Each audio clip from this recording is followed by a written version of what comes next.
naman po, parang mas na-enjoy ko kasi ako hindi ko sa ganun ng lugar, pero takot ako sa nito.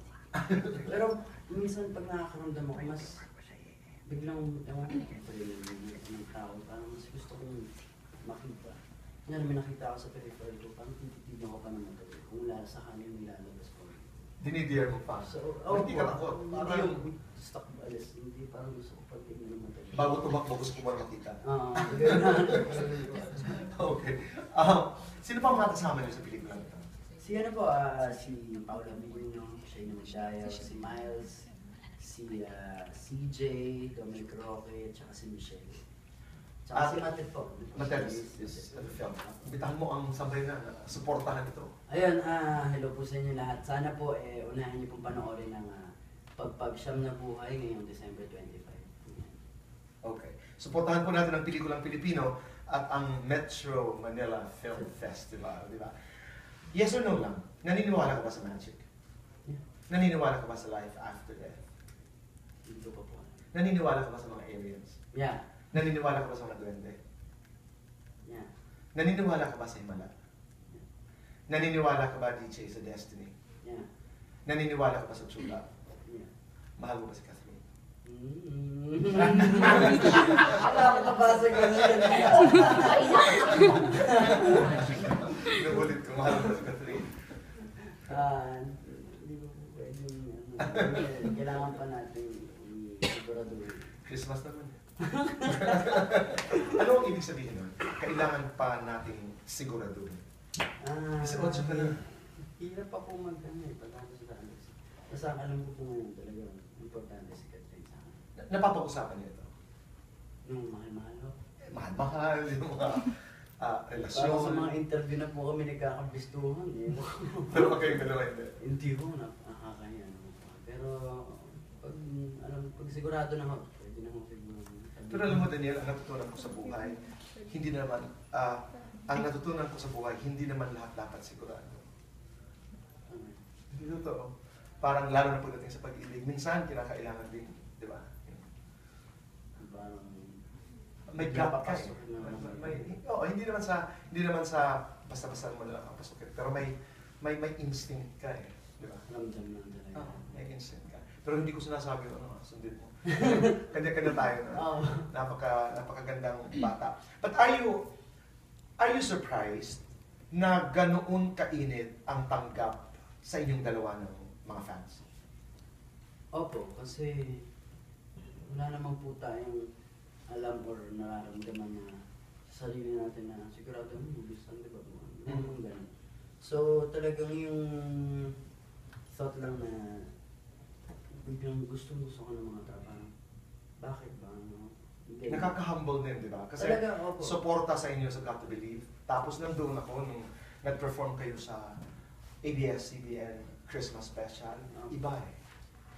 Yun po, ako sa sarili mo hindi ko pwede isip actually. Alam po ng mga talagang kasama ko yun. Ginagawa mo na ang trabaho? Actually hindi yung trabaho na parang ano na po eh. Duty ko na yun. Ganda. Obligasyon, responsibilidad. Po.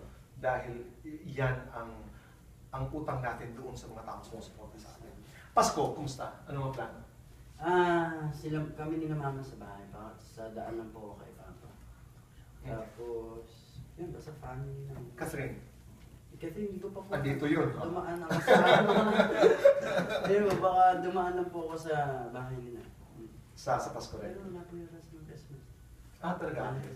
Iglesia po siya. Okay. Congratulations. Sana'y tangkilikin po ang pelikulang Pagpag. This is under Stars Cinema and Regal Films. Diba? Alright, okay.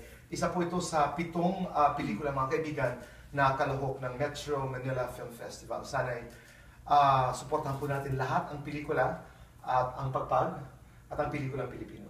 Yes. Okay. Huling mga katanungan lamang. Bakit namin dapat panoorin ang Pagpag? Ako masasabi ko po para sa magulang at sa anak. Para makita yung talagang ano natin bilang Pilipino na yung Pagpag, di ba? Parang Sa atin na po yun. Kaya kailangan din Tradisyon. ng ibang bata. Opo, tradisyon na po yun ang talagang Pilipino na kailangan magpag-after ng puro dahil ang konti na lang po ng mga bata alam po yun. Okay. Oo, kasi hindi na nasasabi sa kanila ngayon. Kaya mas maganda pa rin na mapakita sa kanila. Oh, importante na alam natin yung ating roots, yung ating Yes. nakaraan, yung ating mga kaugalian. Opo. Oh, malay natin may madiskubre tayo tungkol sa ating sarili. That's Totoo. what you basically trying to say. Halimbawa lamang, ito yung nangyayari ha, base sa mga napapanood natin sa telebisyon, sa mga nababasa ko. Isang spirito, halimbawa, na in love sa'yo, ano gagawin mo? Espiritu mo yun. Meron ganun. Natakot po ako. Oh, Kung sundan-sundan ako. meron. Wag na lang sana. Tao na lang. Wag na. Oh, halimbawa yan, tapos patatanggapin kita tungkol sa inyo ni Catherine. No, just a joke. Okay, halimbawa, if you were to, last question ito, na may kinalaman lang sa pagpag. Kung ikaw, Daniel, halimbawa, bibigyan ng kapangyarihan na makakita ng isang multo, ng isang spirit, sinong spirit ang pipiliin mo? Bakit? Makilala. Oh, halimbawa. Makausap. Ang dami. Michael Jackson. Ano? Hindi, siguro John Lennon. Bakit? Gusto ko makausap si John. Anong sasabihin mo sa kanya? Tatanungin ko, kamusta yung buhay ng pagiging Beatles? Naiintindihan ko yun. Oo, talagang grabe po rin sa yung ginawa niya sa music eh. Ngayon. You're a fan of the Beatles. Yeah, so. Ganun. Tsaka marami pa po. FPJ. Gusto ko na makausap ko. Gusto ko sabihin, ano yung sikretong ginawa niyo po talaga. Tsaka yung mga dami ko po narinig na mga kabutihan na ginagawa. Tsaka yung pakatapang pong na tao. Kaya gusto ko rin po siya makausap. Maraming salamat, DJ. Thank you po. Merry Christmas. Merry Christmas. Daniel Padilla, ikaw na. Hindi, Tito Boy, ikaw na.